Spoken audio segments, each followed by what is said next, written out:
একসময়ের বিলুপ্তপ্রায় Russell's viper সাপ ক্রমেই সারা দেশে ছড়িয়ে পড়ছে।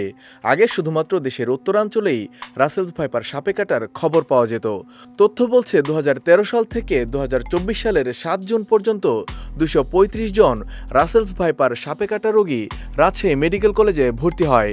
তাদের মধ্যে মারা যায় 69 জন। সেই হিসেবে মৃত্যুর হার 29.36%। তবে 2023 সালের জুন মাসের তথ্য অনুযায়ী দেশে বছরে যে পরিমাণ মানুষ সাপের কামড়ে মারা যায় তার মাত্র 1.33% মারা যায় রাসেলস ভাইপার সাপের কামড়ে।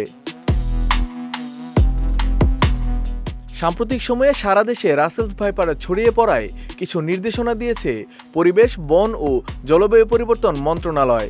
সেগুলো হলো, যেসব এলাকায় রাসেলস ভাইপার দেখা গেছে সেসব এলাকায় চলাচলে বাড়তি সতর্কতা অবলম্বন করা, লম্বা ঘাস, ঝোপঝাড়, কৃষি এলাকায় হাঁটার সময় সতর্ক থাকা ও গর্তে হাত ও পা না দেয়া, কৃষি জমিতে কাজ করার সময় বুট ও লম্বা প্যান্ট পরা, রাতে চলাচলের সময় টর্চ লাইট ব্যবহার করা, বাড়ির চারপাশ পরিষ্কার ও আবর্জনা মুক্ত রাখা, পড়ে থাকা গাছ, লাকড়ি ও খড় সরানোর সময় বিশেষ সতর্কতা অবলম্বন করা এবং সাপ দেখলে তা ধরা বা মারার চেষ্টা না করে জাতীয় হেল্পলাইন 333 নম্বরে কল করা অথবা নিকটস্থ বন বিভাগের অফিসে অবহিত করা।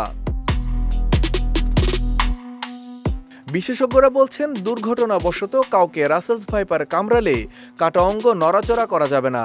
তাতে বিষ দ্রুত রক্তের মাধ্যমে শরীরে ছড়িয়ে পড়তে পারে।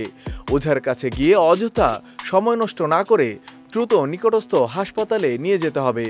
আর সাপে কামড় দিলে আমাদের ওই মুহূর্তে যে করণীয় প্রথম যে কাজটা সেটা হচ্ছে যে আমাদের ইমোবিলাইজ করতে হবে। যে যদি আমাদের হাতে কামড় দেয় আমাদের হাত ইমোবিলাইজ করতে হবে, যদি পায়ে কামড় দেয় পাটাকে নিশ্চল করতে হবে এবং আমাদের হাতে যদি চুড়ি কিংবা আংটি বা এগুলো থাকে এগুলো খুলে ফেলতে হবে দ্রুত। কারণ এই যে সাপে যে জায়গায় কামড় দিল সেই জায়গাটাতে দেখা যাবে সোয়েলিং হয়ে যাবে, ফুলে যাবে।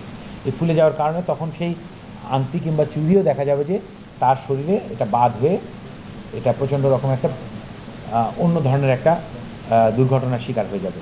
তো আমাদের ওই জিনিসগুলো খেয়াল করতে হবে এবং তদুপরি সবচেয়ে বড় খেয়াল করতে হবে যে কোনো ধরনের কালক্ষেপণ না করে সাপে কামড় দিলে অত্যন্ত দ্রুততার সাথে হাসপাতালে যেতে হবে। আমাদের উপজেলা স্বাস্থ্য কমপ্লেক্স, সদর হাসপাতাল, মেডিকেল কলেজ হাসপাতাল, প্রতিটা হাসপাতালেই রাসেলস ভাইপার সহ প্রতিটা সাপের কাটার রোগের চিকিৎসা আছে এবং প্রতিটি জায়গায় অ্যান্টিভেনম মজুদ আছে, যথেষ্ট পরিমাণে অ্যান্টিভেনম আছে এবং সরকার এই অ্যান্টিভেনম বিনামূল্যে প্রতিটা রোগীকে সরবরাহ দিচ্ছে। কাজেই জনগণ আতঙ্কিত না হয়ে সাপের কামড় থেকে বাঁচার চেষ্টা করতে হবে, সাবধানতা অবলম্বন করতে হবে। সাপে যদি দুর্ঘটনাবশত কামড়ও দিয়ে দেয় তাহলে অত্যন্ত দ্রুততার সাথে হাসপাতালে যেতে হবে। এদিকে দেশের সকল হাসপাতাল ও স্বাস্থ্য কমপ্লেক্সে রাসেলস ভাইপারের অ্যান্টিভেনম মজুদ আছে বলে জানিয়েছেন স্বাস্থ্যমন্ত্রী। রাসেল ভাইপারকে নিয়ে কোনো ভয় পাওয়ার কিছু নাই। মানে আমাদের হেলথ সেক্টরে আমাদের প্রত্যেকটা জেলা উপজেলা প্রত্যেকটা সরকারি হাসপাতালে রাসেল ভাইপারের অ্যান্টিভেনম মজুদ আছে। যে রাসেল ভাইরাসে আক্রান্ত হলে হাসপাতালে যত দ্রুত আসবে তাহলে রোগীদের ক্ষতি হবে না। অযথা সময় নষ্ট না করে দ্রুত হাসপাতালে আসতে। ওয়ালটন ফ্রিজ কিনে অনেকের মতো আপনিও হয়ে যেতে পারেন মিলেনিয়াল সেরা পণ্যের সেরা অফার। রাসেলস ভাইপার সাপের পছন্দের খাবার হলো ইঁদুর, ব্যাঙ সহ অন্যান্য পোকামাকড়। এ কারণে কৃষি জমিতে এই সাপের বিচরণ বেশি। তাই জমিতে কাজ করার সময় বেশি সতর্ক থাকার পরামর্শ সংশ্লিষ্টদের। মানিক মোহাম্মদ ওমর, বিজয় টিভি, ঢাকা।